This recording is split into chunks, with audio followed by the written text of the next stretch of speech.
Okay, we're going to go ahead and get started. I'm John Martin, Airport Director. Thank you all for being here this morning. We have an important announcement to make by the Mayor.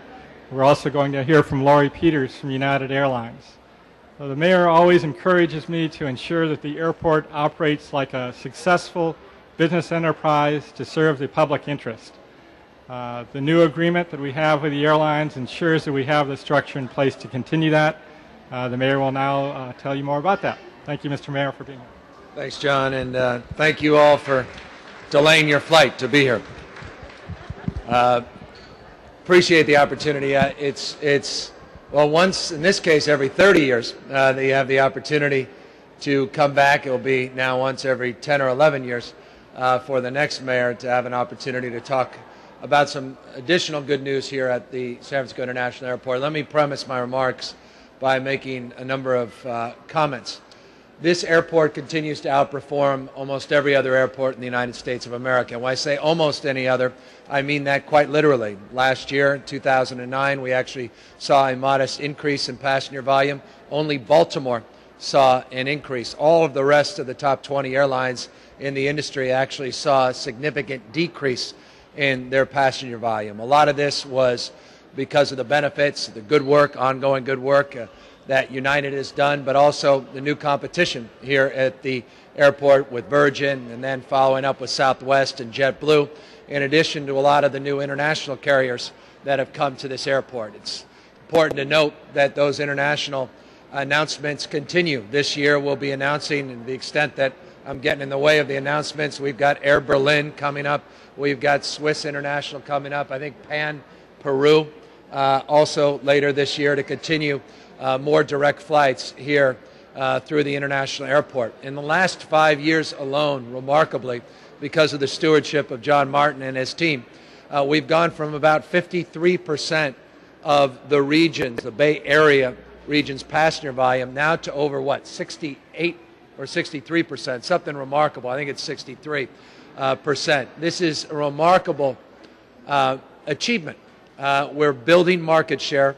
We're continuing to be identified appropriately internationally as a destination airport in a destination region. And as a consequence, all of us are benefiting.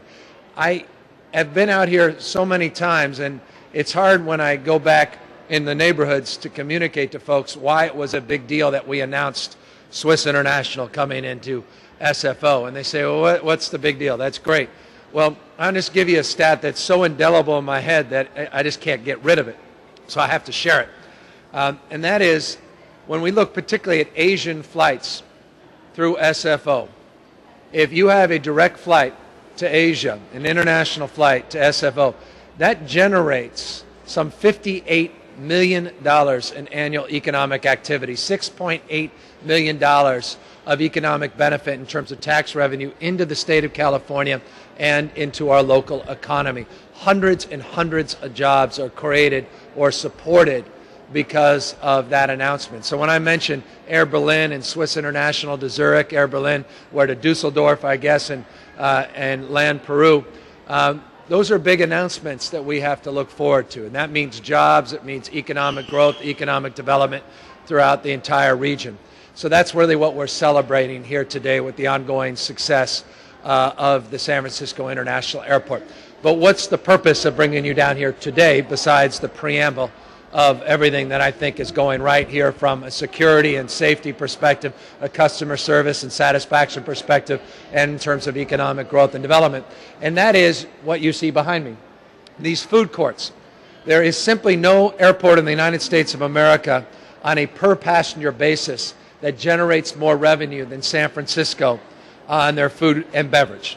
That's an extraordinary triumph. And that's why so many people want to do business here at the airport and why so many San Francisco businesses are doing business here. We're number 3. I hate being number 3, but we're still medaling, right? Bronze. Just looking to make sure, you know, it's all, right? It's just so new and fresh, the Olympics. But we're number 3 in retail revenue on a per passenger basis. Those are, again, extraordinary achievements. And why does that matter?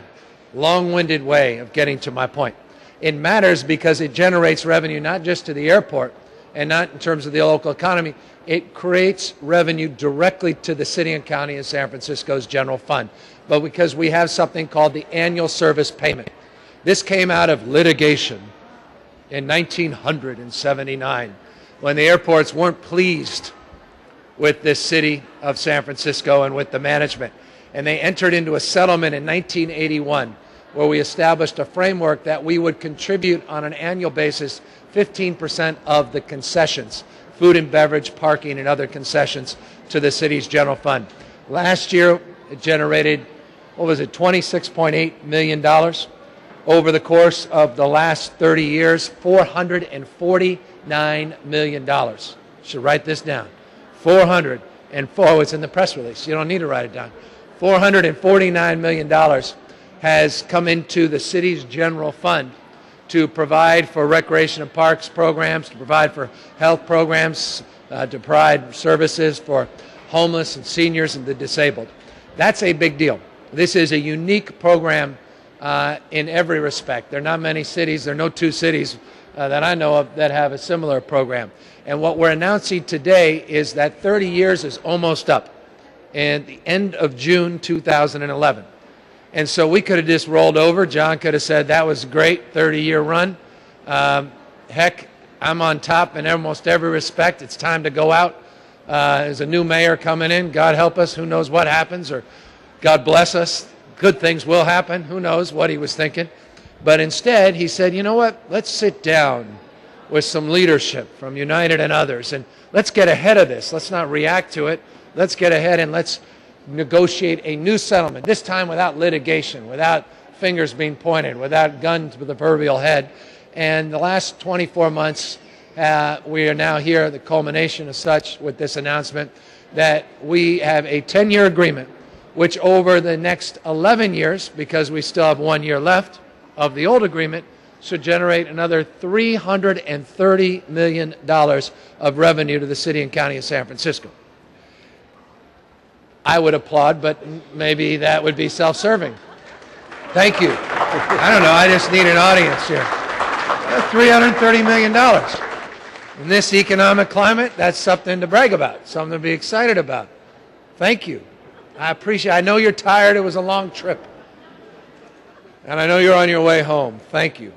But I just want to congratulate John and his team and the airport commissioners for an outstanding job. To our airport partners, we thank you for your leadership and your stewardship, and I am proud that we can put this to rest so there's no uncertainty and we can look forward from a fiscal perspective, particularly with the city and its economic challenge environment that we're in, with some confidence that these dollars, as long as you're successful, John, out here, that these dollars will be forthcoming into the city's general fund and then reappropriated in a way that meets the needs and expectation of our diverse communities and meets the needs and expectations that you've come to expect in terms of maintaining the values of our city. So that's the very long-winded announcement that could have more succinctly been stated by John.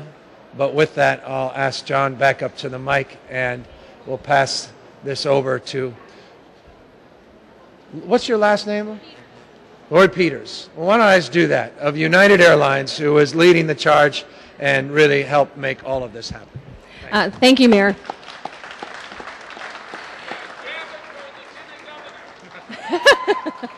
It is really my pleasure to be here with all of you.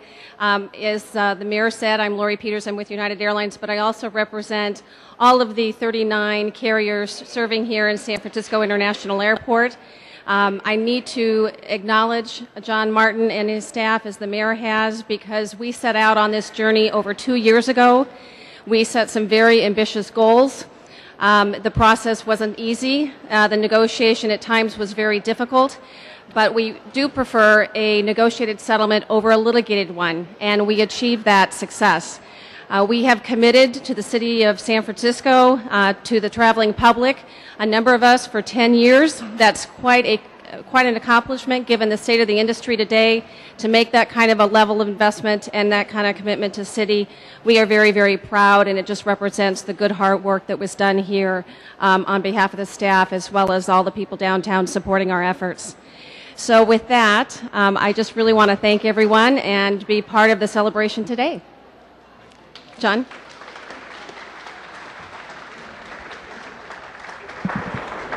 Thank you, Lori. Thank you for your leadership with the airlines and helping to negotiate a successful agreement. And thank you, Mr. Mayor, for your support and leadership. The agreement does set the business arrangement as well between the airport and the airlines. Importantly, it establishes the method we use in calculating airline rates and charges. One other new component of the lease and use agreement I want to highlight is a new preferential gate allocation system under which we will reallocate gates on an annual basis to the airlines and under which we will be able to have airlines share gates. What that means for us is we can maximize the most efficient use of our real estate, of our gates here, and that helps us to keep our airline rates low by not having to invest in new facilities until absolutely needed. But of course, very most importantly, it protects the annual service payment. That was my number one goal in negotiating the lease and negotiating it early, is to make sure the city would continue to receive that 15% of concession revenue. We at the airport always make that our top priority. We are committed to remaining number one in food and beverage sales and committed to becoming number one in retail sales because we know the city is the beneficiary. So with that, again, thank the airlines, and particularly I want to thank all of my staff members, led by Gary Franzella and his team, and Leo Furman, and the legal staff led by Dave Stevens and Molly Stump. Thank you for your work on this. And with that, we'll be now able to open it up for questions. Was this a tough negotiation? Was there a chance it would be less than 15%? Were you trying to get more than 15%? Were you happy to give you status quo? Sure. We thought it was going to be a tough negotiation entering into it because this is a very difficult time economically for the airlines. We started 2 years ago. And I think we really only in the last probably 5 or 6 months really started to feel confident that things were rolling along and that we would be able to obtain the airlines agreement. So it was a long, difficult road to get here, and I never took it for granted that we would be successful. So.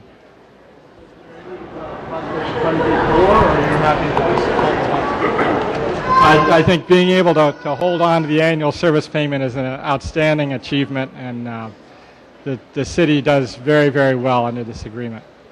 And just to underscore, just remember that this doesn't necessarily exist in any other airport across the country. So we're doing something not to negotiate against ourselves, rather extraordinary.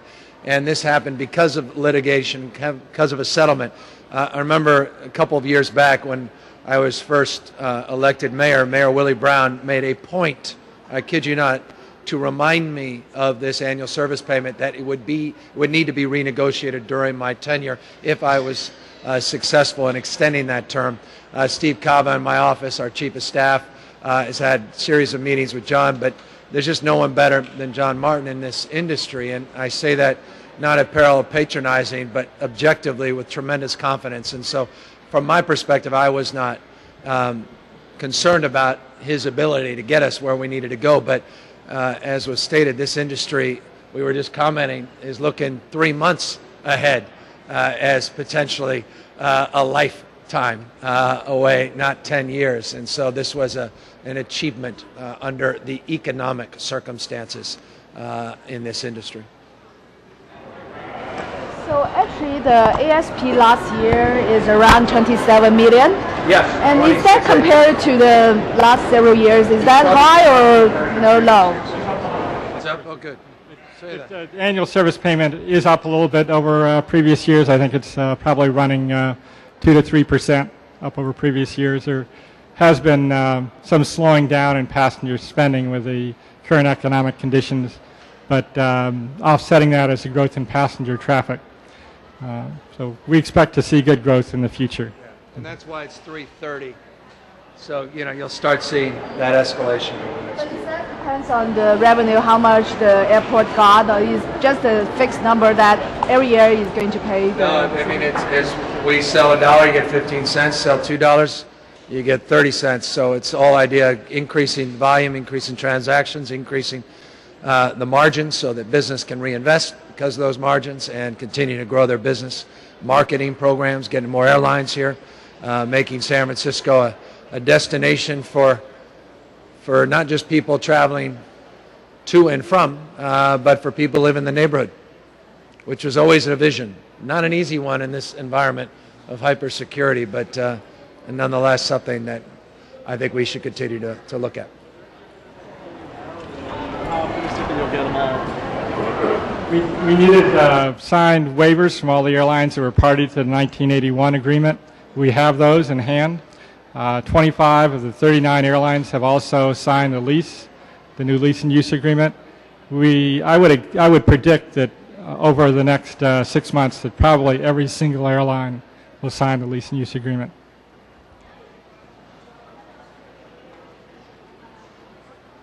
It's a pretty hot property for the airlines too. It's valuable real estate for them. How will you decide how to reallocate and which ones will share? The question is how we reallocate gates. There's a specific formula established under the lease and use agreement that is used in allocating gate space. If a carrier experiences a drop in traffic, they should expect to need less gates and therefore have less gates. Why that is especially important is a competitive one. We want to make sure that when over the next 10, 11 years, as new carriers start up, as different carriers grow, that we're able to accommodate those growing needs and new needs of the carriers and be able to downsize the carriers that may be shrinking in operation.